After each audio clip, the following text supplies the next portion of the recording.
La science sacrée. La science sacrée, l'interdépendance de toutes choses. La science, la conscience et la spiritualité comme une seule et même famille. Contexte.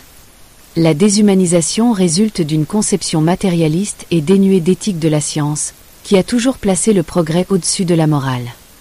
Suivre la science n'a pas protégé contre l'immoralité, mais l'a légitimée. Il faut une science fondée sur l'éthique et un nouveau sens moral qui surmonte la compétition darwinienne sociale et place l'humanité au-dessus du pouvoir et de la science. Car le pouvoir aime abuser de la science pour servir ses intérêts. Les sciences comme frères et sœurs. Physique et métaphysique. Chimie et alchimie. Biologie et conscience. Elles ne sont pas opposées, mais sœurs dans la maison de la connaissance. L'une décrit le visible, l'autre l'invisible. Mais toutes deux ont besoin l'une de l'autre. Pour être complètes. Que serait le corps sans l'esprit et l'âme?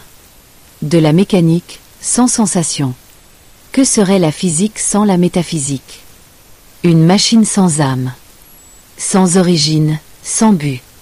Que serait la chimie sans l'alchimie? Un tableau de réaction. Mais le mystère serait perdu. Et que serait la biologie sans la guérison spirituelle? Un grand appauvrissement. Un monde sans miracle. Qu'est-ce que la métaphysique? La métaphysique s'interroge sur ce qui se trouve au-delà de la physique.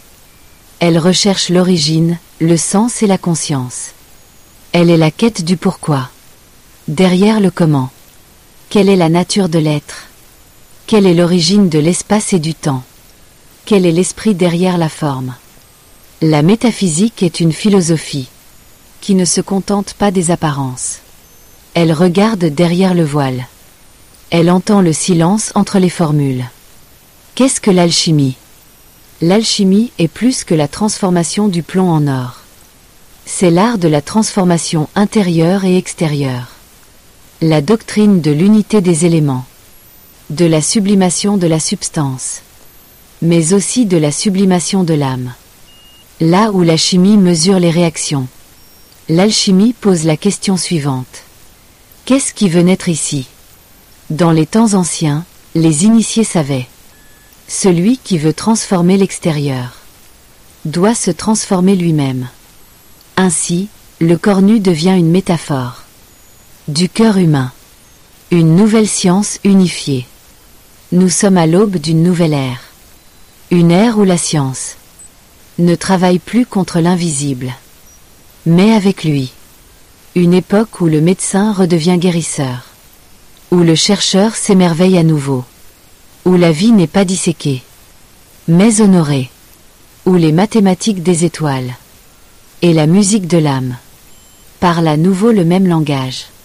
La science sacrée ne se contente pas de demander quelle est la structure du monde, mais aussi quel est son message. Et c'est ainsi que de la physique et de la métaphysique, de la chimie et de l'alchimie, de la biologie et de l'esprit, naît un tout sacré, un cosmos plein de conscience, un corps plein de lumière, une vie pleine de miracles. L'intrication quantique est la naissance de la matière. Ici, le mystère palpite et l'esprit, l'énergie et la matière se rencontrent, formant une toile cosmique de connexion. L'intrication quantique décrit un phénomène fascinant. Deux ou plusieurs particules sont liées entre elles de telle manière qu'elles réagissent immédiatement les unes aux autres, quelle que soit la distance qui les sépare. Einstein appelait cela « action fantomatique à distance ». Mais qu'est-ce que cela signifie dans un contexte plus large? 1. L'origine dans le « champ unique ». De nombreux physiciens et maîtres spirituels décrivent l'état originel du cosmos comme un champ de pure potentialité, de possibilités, souvent appelé champ zéro ou vide quantique en physique quantique. Il n'est pas vide, mais plein de possibilités innées. Énergie, information, structure, tout est déjà présent, mais pas encore manifesté. L'intrication quantique est la signature de ce champ. Tout est connecté, non pas par l'espace, mais par l'information. 2. La connexion donne naissance à la forme, la naissance de la matière. Lorsque des informations sont extraites de ce champ par des impulsions énergétiques, par exemple par des fluctuations ou une observation consciente, les éléments suivants apparaissent dans un premier temps. Des paires de particules et d'antiparticules. Des vibrations, c'est-à-dire des oscillations de champ. Des ruptures de symétrie qui permettent la diversité. Grâce à l'intrication quantique, ces particules ne restent pas isolées, elles restent coordonnées, même si elles semblent séparées. La matière est une relation figée, un amour cristallisé. Cœur jaune. 3. Un univers fractal et interconnecté. Ce qui se passe lors de la création se maintient dans la structure. Les galaxies, les étoiles, les brins d'ADN, les systèmes nerveux, tout porte la trace de cette interconnexion. Et l'intrication quantique se manifeste dans le principe de cohérence des systèmes vivants. Le champ cardiaque, mesuré par exemple par la VRC, a également des effets à distance sur d'autres personnes. Nous agissons sur le monde extérieur par le biais de notre cœur. Les points de vue spirituels affirment que tout est lié à tout, par la conscience. 4. Interprétation spirituelle, la création à partir de relations. Dans de nombreux enseignements de sagesse, y compris Ubuntu, le principe suivant s'applique.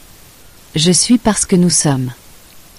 L'univers existe également parce que tout est en relation. L'intrication quantique n'est pas un effet secondaire, c'est la matrice de la manifestation. Sans elle, il n'y aurait pas de tissu de l'être, pas de temps, pas d'espace, pas de matière.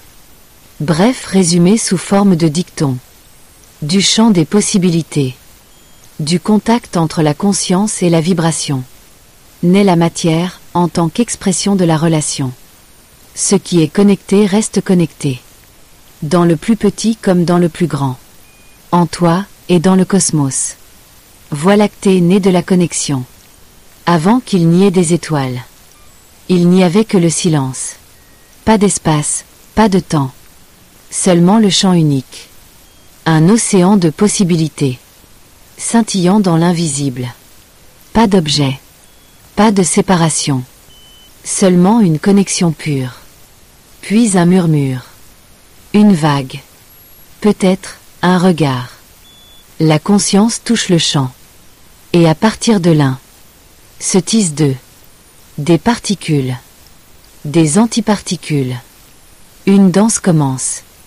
Elles ne sont pas séparées. Jamais. Entre elles circule. Une lumière invisible. Pas de ligne. Pas de câble. Seulement une relation.